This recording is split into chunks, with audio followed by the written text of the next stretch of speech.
Encwadini yaGenesis chapter number 12 verse 1. Bazalwane siya lapha kuverse number 3. Encwadini yaGenesis chapter number 12 verse 1 siya kuverse number 3. Sizabe sesiyathandaza kanye kanye indaba mfishane.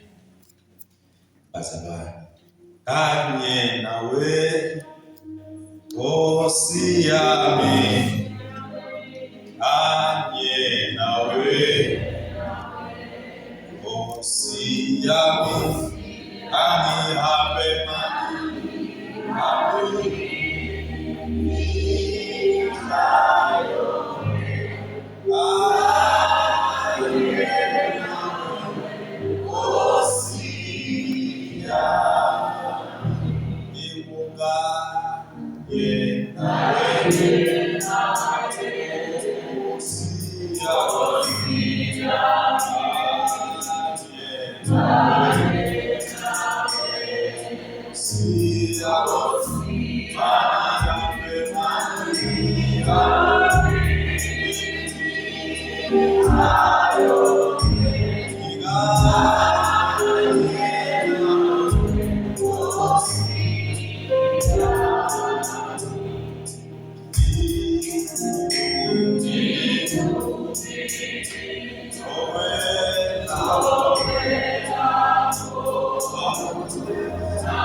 Genesis 12 verse 1 to 3. Genesis 12 verse 1 to 3. Simakaze wathi ku-Abrahama, phuma eveni lakini, nasetihlotsheni takho, nasemndenini weyihlo. Uye eveni lengitawukhombisa lona. Ngitakwenta ube sive sesikhulu, ngikubusise. Ngente libito lakho libe likhulu, wena ube sibusiso. Ngitababusisa labakubusisayo, ngibaqalekise labakuqalekisayo. Tive tonke temhlaba tiyawubusiswa ngawe. Amen. Amen. Sibonga lelivi manje. Baba siyabonga nasemini egameni likaJesu Kristu waseNazaretha. Sibonga nalizwi lakho uNkulunkulu wethu longcwele lozokhuluma ngalo namuhla phakathi kwethu. Libusise Nkosi lendlale empilweni zethu Nkosi, sizazawulalela ulichasisa ngamoya wakho longcwele ekuphileni kwethu. Ludumo lonke Baba lizawubuyela kuwe njengaNkulunkulu egameni likaJesu. Amen. Bazalwane kafishane ngicela ukuthi ngikukhuthaze ngithi wait for God's promises without wavering. Mela ufezakala kwethembiso kaNkulunkulu ube ungakanyikatiseki, ungakakhweshe futhi kuye egameni leNkosi kaNkulunkulu. La sifunda khona bazalwane kafishane sithola uNkulunkulu ukhulumisana nendvodza libito lalo uAbraham. Kanti nje uNkulunkulu ukhulumisana nayo lendvodza ufuna ukubonakalisa emhlabeni ngayo lendvodza le. Ufuna ukutiveta atembule tivete temhlaba kuwo wonke ama-nations la khona ukuthi uNkulunkulu losetikwako konke, uNkulunkulu longeke khona kumphenya umcetse. Kuthiwa-ke la beka-introduce iyawizini mhlawumbe kafishane kwakuyimpholo nje econdzene engcole kungcocoshe baNkulunkulu igama leNkosi kaNkulunkulu. Naw i-introducelani uNkulunkulu lempholo lena noma lobudlelwane bakhe na-Abrahama ukuze abantu babone uNkulunkulu introducewa ukuthi uNkulunkulu bazalwane uke waba nesikhathi ayebudlelwane nemuntu kungadzingeke ukuthi ali-introduce umuntu. uke kwaba nesikhathi la khona uNkulunkulu aphila nemuntu ungadzingakali ukuthi nakachamba uNkulunkulu kubudeke ukuthi sengubani ke lo kodwa lo ubeka vele athi ukuthi uNkulunkulu lona lo wende izulu nemhlaba lona uNkulunkulu lo dale umuntu la khona beka nemdlelwane naAdam esimini yase-Eden kwakadzingeka introduction kwakadzingeka ukuthi adivete noma atempule igama lenkosi kalibongwe bekuvele kwateka ukuthi lo uNkulunkulu Jehova lo wabamtikhonela lo ngadalwa ngumuntu lo ngabekwa ngumuntu futhi lode imicabo nemuntu lamnikete kona nje umuntu umyalo kumele awugcine lo wodwa once waba obedient kose kuphelele wase kufika lesono sakhweshisa umuntu kuNkulunkulu kwaba negap kwaba nemkhathi kwaba nengo lesusa uNkulunkulu kangaka ukuthi lisilivu laNkulunkulu nasefunza kuGenesis kwafika isikhathi la khona uNkulunkulu atisola khona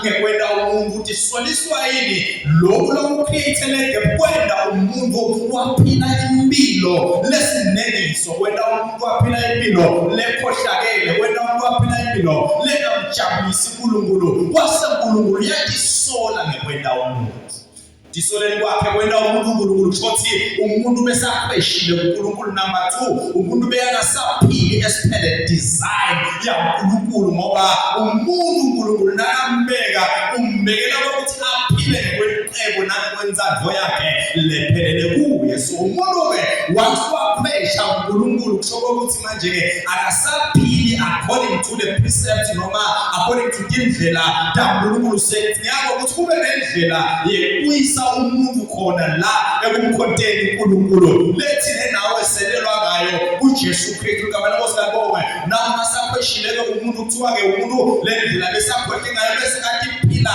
ngendlela besikaphila ngendlela labona iyinhle emehlweni akhe asaphila ngendlela la ithandzako asihamba ngalokhu batshatwa inyama yakhe kangake ukuthi uNkulunkulu besiyatisola umuntu wakhwesha uNkulunkulu wafika lapho akhona dithixo la umuntu bemela khona uNkulunkulu khona wase ubeka into lesubstitute ukhona nemandla nebugongoshe baNkulunkulu kangake ukuthi livula uNkulunkulu la uchapter number 11 kuGenesis liyavela ukuthi Abraham utalwa nguTera baba yena uNahori nabo hadalisi livula uNkulunkulu nakabadala ke laba ubadala bathathu so uyafa lo munye baba Lothi ke sohamba nalaba ababili kanye naLothi nemka Abraham ke uya nabo inhloso yakhe bengukuthi afike eKhanani kodwa bangafiki khona base baphela endleleni afike afela khona Tera livula uNkulunkulu yasitshela kuJoshua chapter number 24 ukuthi lo Tera lo uyise kwaAbraham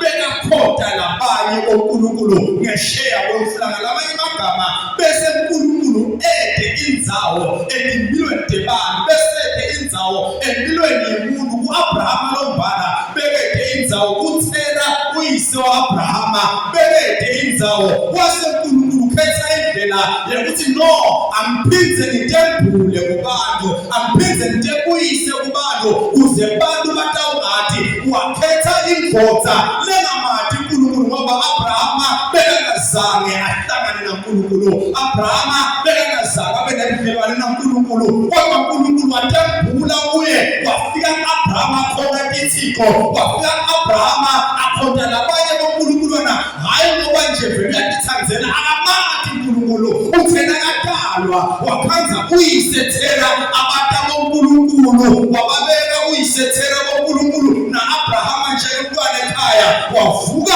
wathi akhula akhonta lethethi wasiyafika uNkulunkulu ngelizwi lakhe wathi Abraham phuma eveni lakini number 2 phuma etinhlotsheni takho wase uyasuka Abraham uya kuyise Tera uthi babe sengipakisha ikhwama mina nemngami siyaphuma sihamba kanye nemvodzana yemnakethu ngihamba nabo uthi Tera kanjani Abraham uthi ngithengilethi bafika uNkulunkulu wathi manje phuma eveni lakini nasetinhlotsheni bese uya eveni lendakutshengisa lona ngoba lona ndakuniketa lona ngingakuniketi live kuphela bese ngiyakubusisa nangebantwana ubesimbe lesikhulu wamkhathatha Tera wabuta Tera ukuthi muphi lo Nkulunkulu lo khulumile ngoba la ekhaya sinabo uNkulunkulu bayaphatheka abaningi umuphi uNkulunkulu lokhulumile lenzawo wathi Abrahama lokhulumile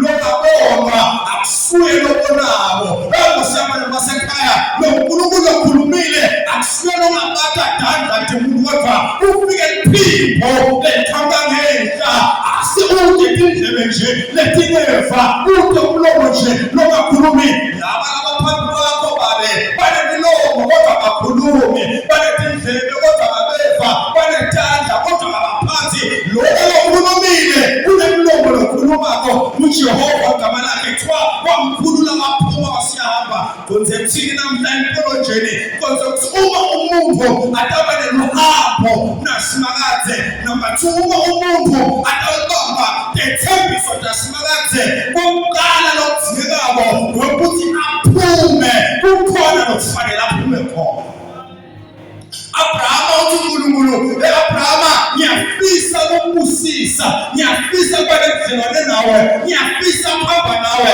but I cannot bless you until you come out church yakho I cannot bless you until you come out from lenzawo lokho kuwe ngoba lenzawo inemikhiba kaNkulunkulu lenzawo inemikhiba nemphilo ngayo until you come out they will bless you basekhaya kuyenteka lesinye isikhathi empilweni wethu silangazelele imove yaNkulunkulu empilweni yethu kuyenteka silangazelele kuphatha sandla saNkulunkulu kuyenteka sifise kuthola uNkulunkulu ngalokubonakalayo kuyenteka sifise kuphatha tingo esakuthi uNkulunkulu angeke asikonzelele ngoba ushike lakhe ukuthi njengoba bayigodlana imvozana yakhe leyekatofa lapha seyinikeleke langasikondzelena shathi siyazi ukuthi kude lutho uNkulunkulu langasikondzelena kodwa kuyenteka uNkulunkulu noma angakondli lutho angasinikezi sizathu ukuthi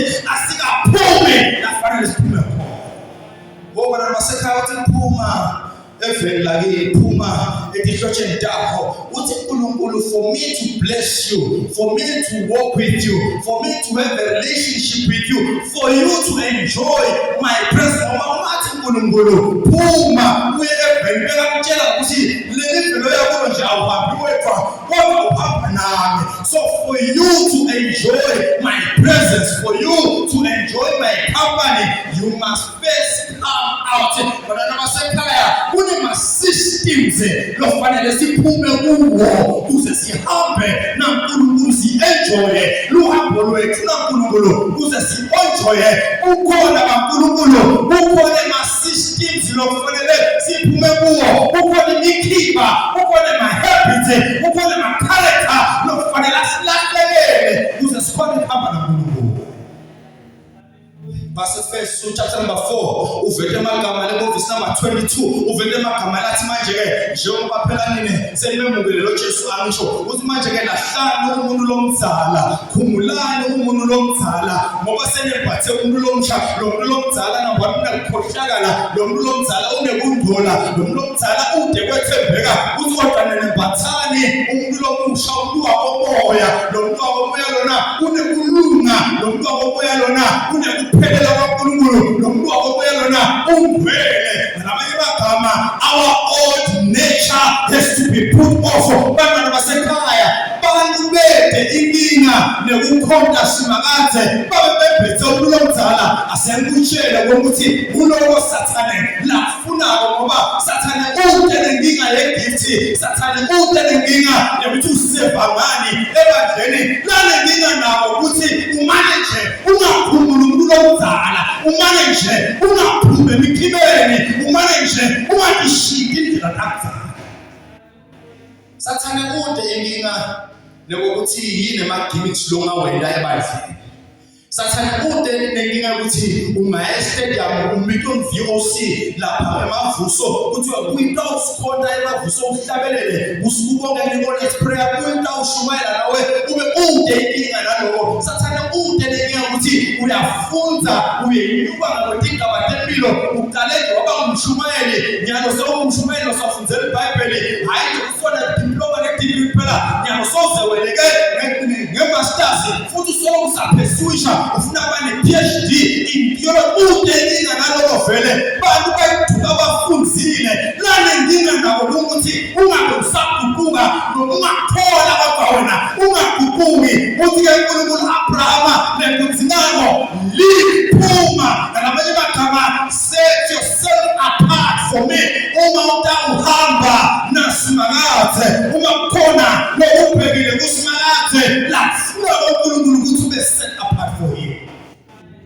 ube ngumuntu lowehlukaniselwe yena.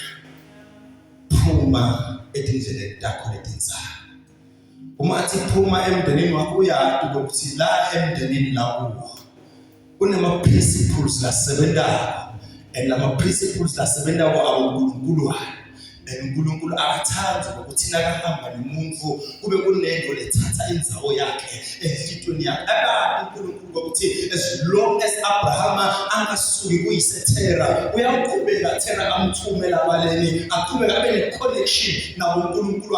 As long as angasuki kulelive leli kakhunjutwana ukuthi phela wena siyakwazi abantu basekhaya ngazakhumbula umnakethu wasinakasinziswa base bayamtshela ke leli ejabela kamabuza lasinziswa base bayamtshela ukuthi hawu mfowethu ningamane nithi libuzana mabuza usetawubuyela endleleni yakhe inkomo ingayeka kudla tshwa emtshani lo mabuza lona utawubuyela etshwaleni akanzi abantu sikaselfike elivabele leni mabuza kuthiwe utawubuyela etshwaleni ukuthi uphila nebantu enzaweni bengasolaphila khona solokubangela abagomela ukuthi manje no, there's coming a day and a time nakhona influencer awuyele kufa yingakho beNkulunkulu bekathi phuma eveni.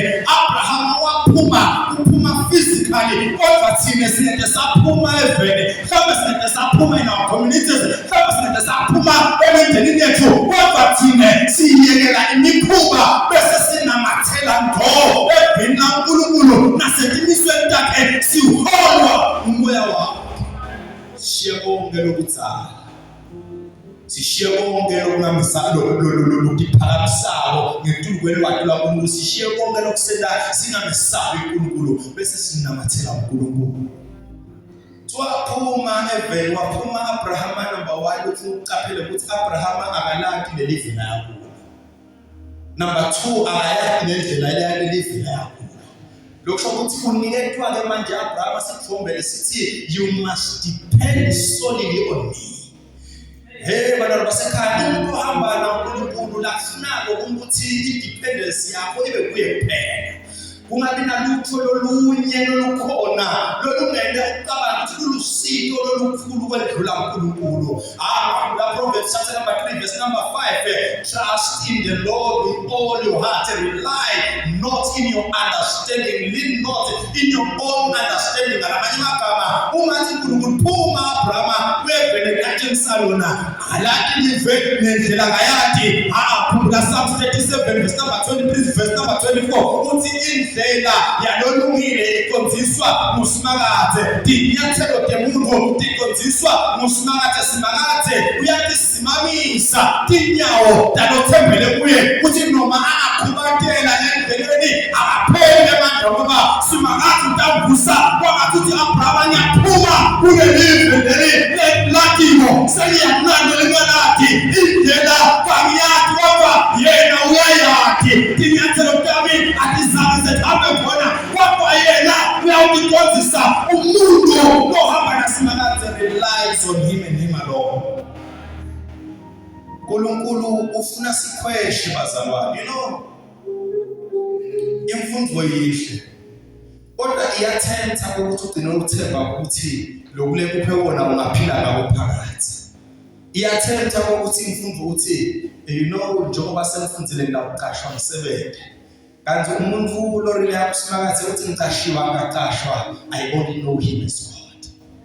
uNkulunkulu akafuni kube khona lokunye lokungahlala enhlitweni yakho kube kuthemba. Abraham waniketwa indlela langazange sayihamba, waniketwa indlela langazange sekake ayibone ngoba idependence yakhe bekudinga ukuthi uNkulunkulu. Abraham wabamba nje ukuthi nangibone yena ngithembe yena ngivena noma kanjani shall come to pass. Number 2, indlela yokuhamba nasimakathe it calls for faith and obedience. Uma ngabe ungeke umkholwe futhi ungeke umlalele kude lotawufika khona kaze ngoba uNkulunkulu ufuna kulalelwa. Ikabona ufunza incwadi yakhe isidabo vete magama lapho nomprofeti bekakhala Samuel akhalela Sawula ukuthi manje uNkulunkulu angamkhweshisiwe vakalazi uNkulunkulu lo ungamsakhalela sengimalile kwente njani kuthiwa Sawula watshela ukuthi akahambe abulele bonke lapha Inkosi ayibulala kodwa kuthiwa Sawula wathi nakafika wangabulali bonke wathethela imfuyo lekhuluphele wabamba nenkosi wayithumba. So yafika umprofeti kamuntu uthi sokwendeleni lo uthi manje Sawula bethi kuyokwendela inkosi umhlatshelo yasiyakuthi umprofeti uthi nguphi lo umqoka kakhulu kusimakathe umhlatshelo noma kulalelwa uNkulunkulu akufunako ngethulukathi tonke into. It is our obedience to his word, it is our obedience kuloko lakhulumako edimile tethu sithi singamlalela bese siyamkholwa ngoba wonke lokholiwe konke kuyinteka kuwo. Abraham wamkholwa waphuma wahamba. Number 2, sesitawuvala amkholiwe sekaphumile kuleli live lakaladi langazange salibonela kulo. Abraham akwathi ngiyakuthi endleleni abe faithful. Amphindi endleleni asahamba lethembiso lasimakade ngisathi wait for the fulfillment of the promises of God. Lethembiso lasimakade lidinga ukuthi ulalele ukholwe. Number 2 lidinga ukuthi wena ube faithful kuze uNkulunkulu akwente lokulakhulumile ngempilo yakho, kuze akwente uNkulunkulu lokulakhulumile ngelivi lakhe futhi omkholelwa wona. Udinga kokuqala ukuthi ube obedient. Number 2 bese uba faithful. Number 1 uba obedient and have faith. Ukholwa indlu ungayibona utsheliwe njengayo ukholwe. Bazalwane bantitori labaxoxako ngekuhamba nendiza ukholwa ukholiswa ukuthi lo muntu sokuhamba ngayo uxoxela kodwa wena ungazange sewuhambe ngayo. So the same principle of nayisebenzela kuthenini lona lokhulumako noma ungamboni noma ungathi lathi yakhona ukholiswa ukuthi yena uyamati ukuthi ungentuka konke kunalo lonke icebo neplana lokulakusho yena uyayazi indlela uyakwazi lokulathi wena bese umkholelwa lokho so uma la ekuthenini kusho yena. Amen. Now number 2, it calls for faithfulness on our side. Faithfulness yethu ngiyo letawusenga kokuthi manje ke bese siyakubamba siyakwemukela lokulathembisile uNkulunkulu. Faithfulness idingakalani? Idinga ukuthi uma uNkulunkulu athembisa kusho ukuthi there is a waiting period. Lesingisi lithi I will bless you. Lo I will kusho ukuthi akugenteki manje, akusiko manje kodwa kusetakwendeka. Amen. Uma ngabe seyitakwendeka lento leyo idinga ukuthi wena lomelele sethembiso, wena lomelele kwenteka kwako bese uma la uNkulunkulu noma uma kulesethembiso ngekwethembeka kuze bese kuphelele. Livi la uNkulunkulu lisivekele emahlandla lamanengi boAyiwele lapha eBhayibhelini nangesikhathi saJesu. Uma Jesu lapha ukuthi abafundi bakhe ukuthi bathi ngubani, bayasho bathi ngumprofeti, bathi ngElijah, bathi ngubani. Uthi ke nini nithi ngubani? Uthi manje ke uthi Peter manje wena uyimvodzana yaNkulunkulu uthi Peter lokho wembulela inyama nengadi lokuselo vetombabe so vete magama uthi manje ke upon this rock so when I'm calling you Peter it's upon this rock I will build my church. Number 1 shout lo I will lona libandla sengakali libandla sengekho I will build my church. uNkulunkulu wethembeka silibandla nje umphumela wesethembiso saJesu uthi through Peter I will build my church. He will be my apostle. He will preach to the Gentiles. He will preach to the Jews. Bafika boPaula bashumayela bathatha bonke labalandela kwabo laze lafika nakithi banamthanza kakhulu uthi Peter. Number 2 I will not only build my church, I will also give you the keys. Ngitawunikeza ikiya etembuso waNkulunkulu. Ngalami magama noma Peter uhamba nami right now kodwa ikiya usekatemukele noma Peter ungakhipha amadimoni kubantu namuthuma kodwa ikiya usekatemukele. Ikiya batawutemukela nini?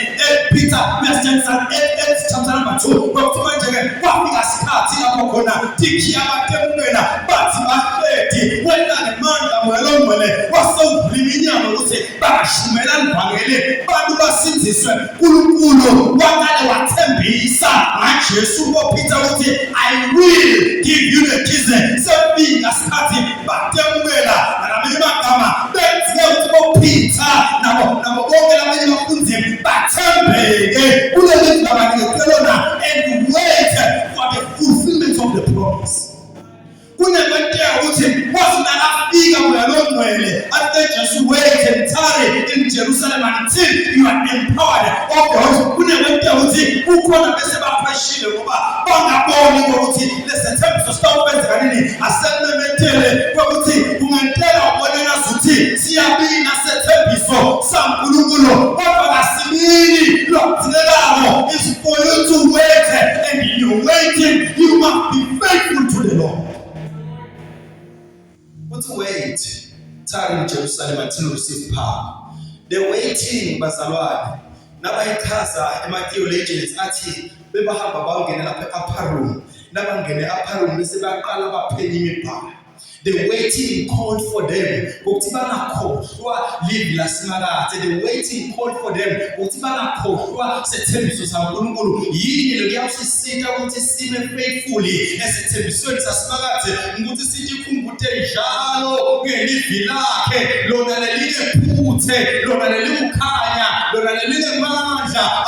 Abantu basekhaya livele la uNkulunkulu livele bagama nalokuthembeka kwaNkulunkulu ethembisweni lakhe lithi balilonza livi lakhe kuze liwele umsebenzi. Jeremiah chapter number 1 verse number 12. I watch over my word to perform it.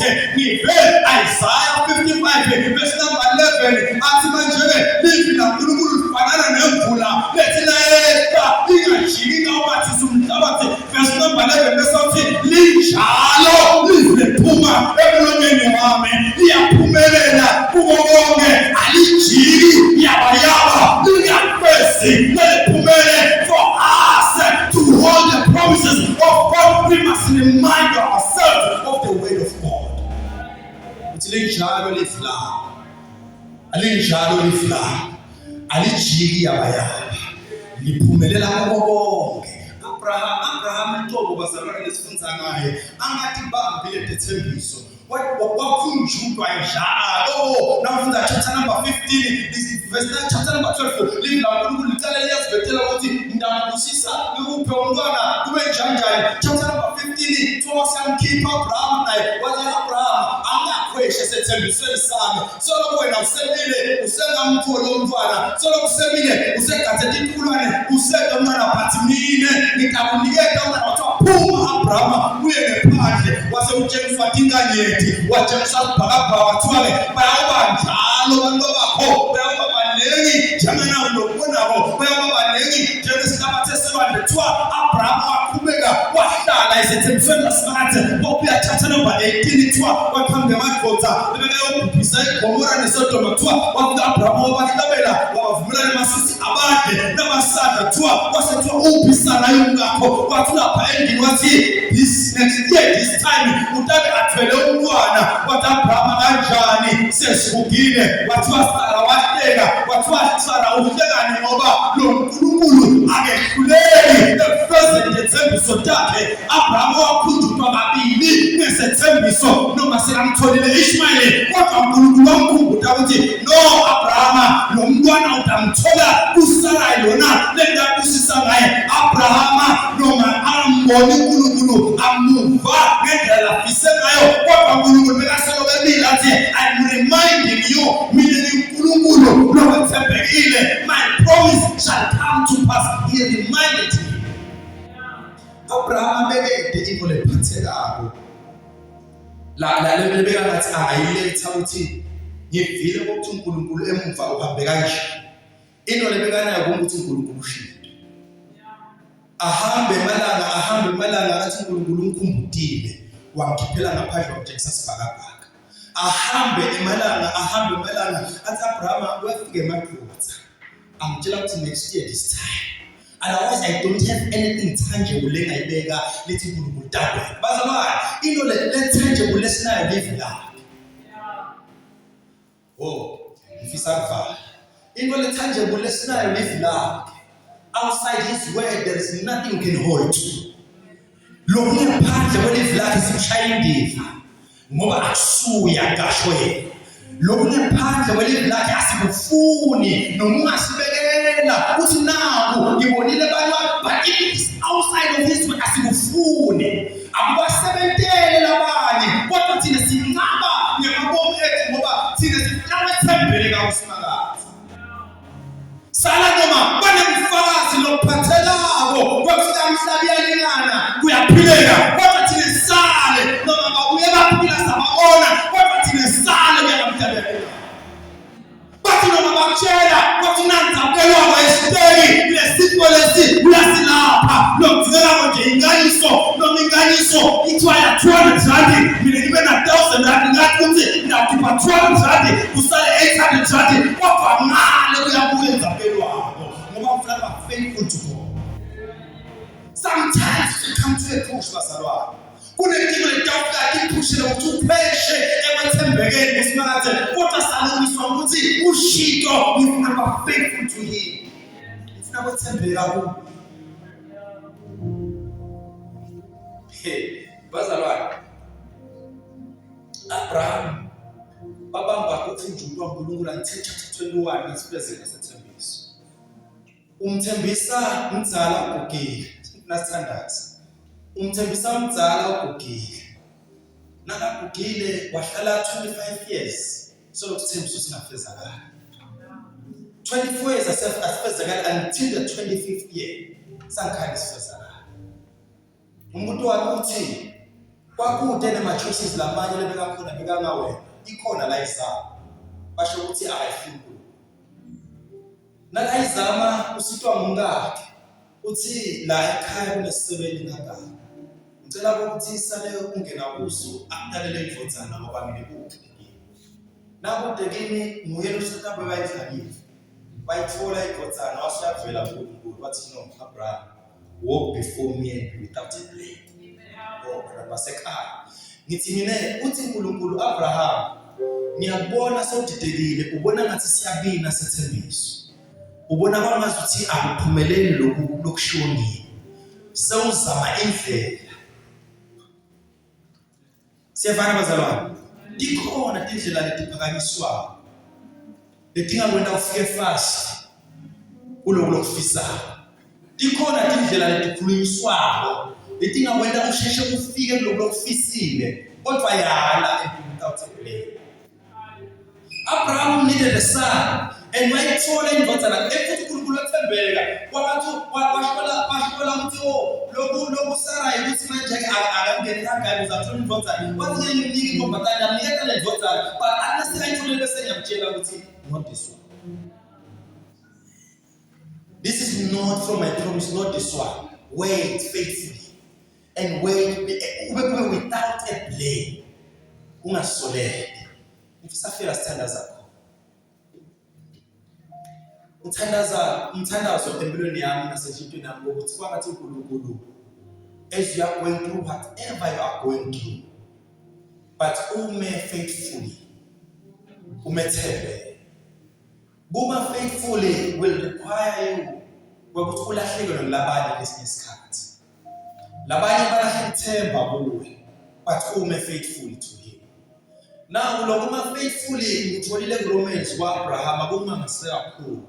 Live la uNkulunkulu naselikhaza ngaAbraham ngathatha kuthola Ishmael amkhumbuta uNkulunkulu ukuthi no ngisuthi angithola kuSarai lona lutabasive lesiningi. UAbraham waqala manje uhambo olusha naNkulunkulu inceke ekuseni bekhuluma ngareturn. Nayikhuluma ngareturn isefika lesithombe saAbraham ukuthi Abraham waphonja endleleni wasamkhumbuta uNkulunkulu no return and walk before me without a blame. Wabuyela nakabuyela uNkulunkulu Romans yasitshela ukuthi le ndoda lena iyahamba naNkulunkulu yayibona seyibhugile wangathi ifile. Live la uNkulunkulu wathi ubuka Sara wabona Sara wangathi isibeletho sakhe sesifile ngeke sisamthola umntana. Lisho njalo live la uNkulunkulu lithi wathi nakabuka Sara wambona amgogo isibeletho sakhe lesesifile wathi buka yena wathi bona abugile abothokile angeke amthola umntana. Wathi nakabona guga wakhetha kungasethembiso lithi live la uNkulunkulu wabona Sara kuqala sibeletho sibonile wathi bona yena asabukile wathi ubuka isithembiso saNkulunkulu wathi no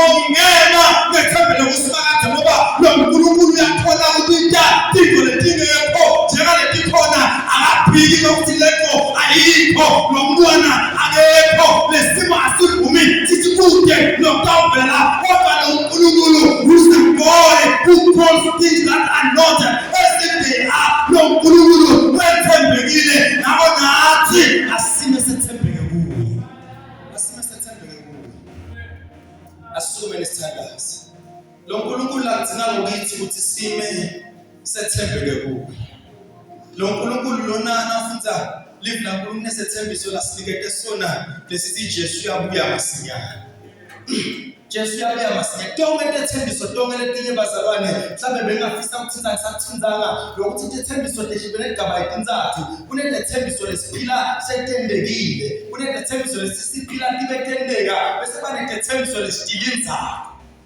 Hayi bake bamlinza Mesiya bamlinza silobo Isaiah bakhuluma ngaye bamlinza wasiyefika wafezeka esikhathini sawo nathi saphila ku dispensation yamoya lomngcwele lebekathenjisiwe kodwa sithi simile kumoya lomngcwele sibe sibuke usuku lolukhulu la mhlaba bonakaliswa lithi live laNkulunkulu asabonakali lesiyawuba ngibo kodwa lesikwathi ukuthi mhla abonakala siyawufanana naye siyawubonakaliswa naye engathubene simenje sibheke ithemba lelikhulu as we are waiting for the coming of the Lord. Let us be faithful ekuhambeni kwesinaNkulunkulu asethembeke nalokunyeke lomethembela bona uNkulunkulu nalokunyeke lakhulume kweNkulunkulu thani semile ube faithfully.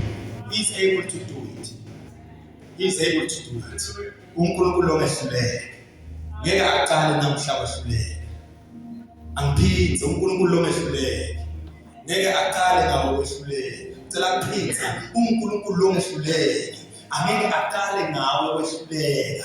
If amendile itolo akawenda nalamhla, he is a promise keeping God. As they are waiting for the fulfillment of the promise of God, wait on him. Baba madoda sele ngikutshela phela mina ngaceda isikole eThekwini 2018 kuze belamhla kude lenge ngaqashwa khona permanent. Ukufika abantu bangitshela ukuthi lo nyesihlobo sami umzala wami ngapha. Wabangitshela umzala wami ukuthi yena sohambile bamtshela ukuthi lokuzela ukuze besombulonga ukuthi angithole imbudi bese ngiya nayo ekhaya ngifike ngihlabele imbudi bese ngiyadliwa ke nasedliwe ke bayaqhubeka labadzala nasebajabulile labadzala ke sengiyawuthola umsebenzi ngabuta mina ukuthi kulabo labadzala ngobani ngoba le degree sengahlabela abantu abasana baphatha degree bajabule ukuze mina ngithole umsebenzi. It calls for me to discern and wait faithfully. Asithandaze.